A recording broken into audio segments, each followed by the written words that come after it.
Do you struggle with setting boundaries? Do you even know what boundaries are? Hi, I'm Dr. Julie, a psychologist and relationship coach, and I've got 9 tips for developing and setting healthy boundaries. It's no secret that if you have a tendency to be a people pleaser, you struggle with boundaries. Psychologically, when people fall into a people pleasing pattern or habit, what they're trying to do is dissolve boundaries because that makes them feel safer, closer to other people. It's kind of like they feel like they're getting that connection that they need.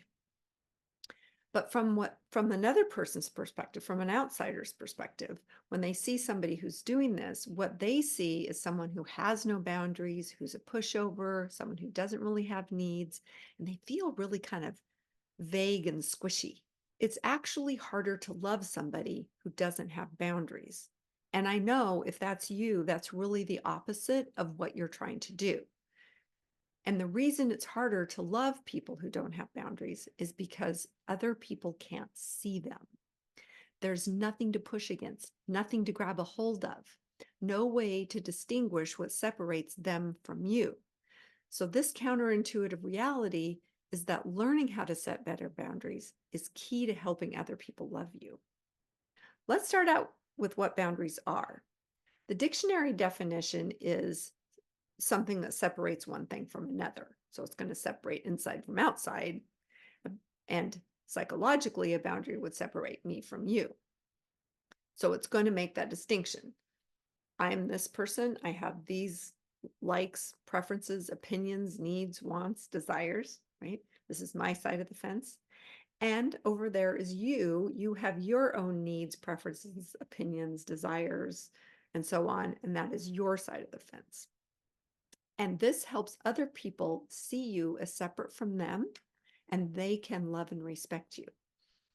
Now, if you're not good at boundaries, and most of us struggle with them, here are some tips.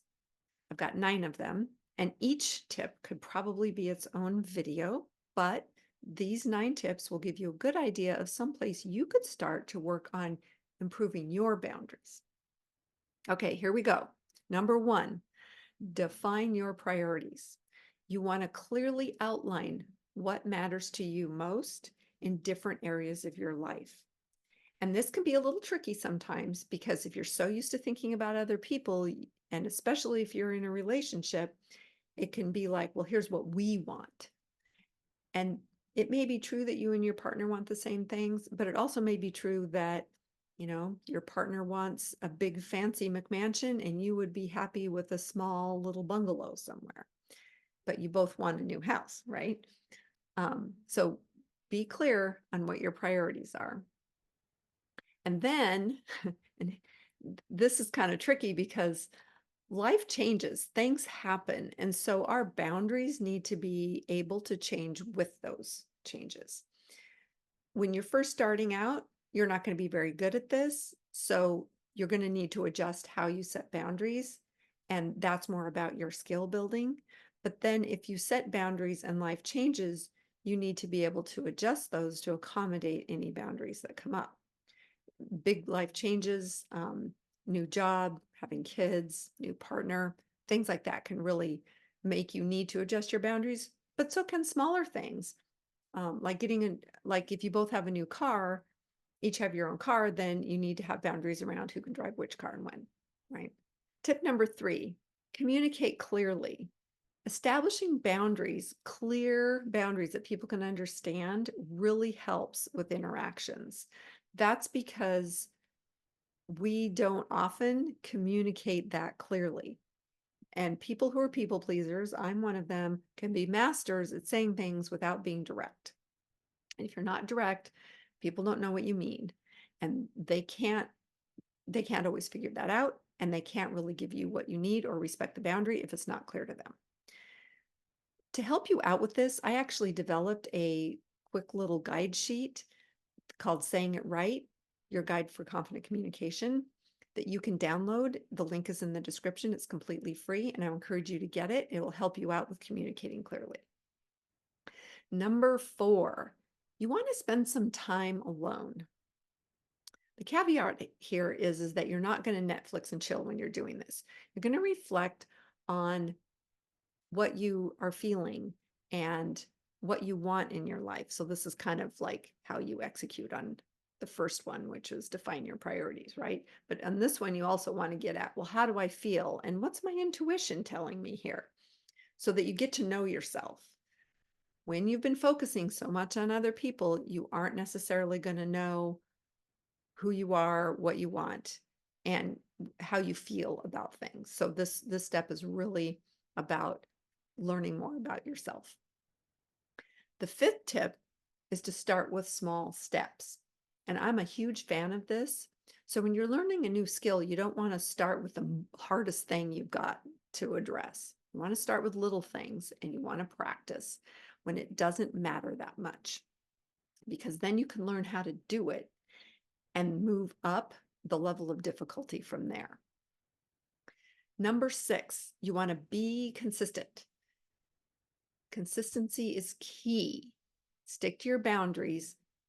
And if you do that, other people will see that and they will learn that they can trust your boundaries. And if they know they can trust your boundaries, then they know in a confident way how to show up for you better. Tip number 7, and this is a fun one. Okay, use silence wisely. Silence is a very powerful tool and it's super easy. You just have to not talk. But it's a great way to defend your boundaries. And that's because as a people pleaser, you're likely over-explaining yourself. And when you do that, you weaken your position with respect to your boundaries. Have you ever heard anybody say no is a complete sentence? Well, this is kind of what this is. You want to be able to say, this is my boundary, and then not justify why another person should respect it or why you put it in place. It is what it is.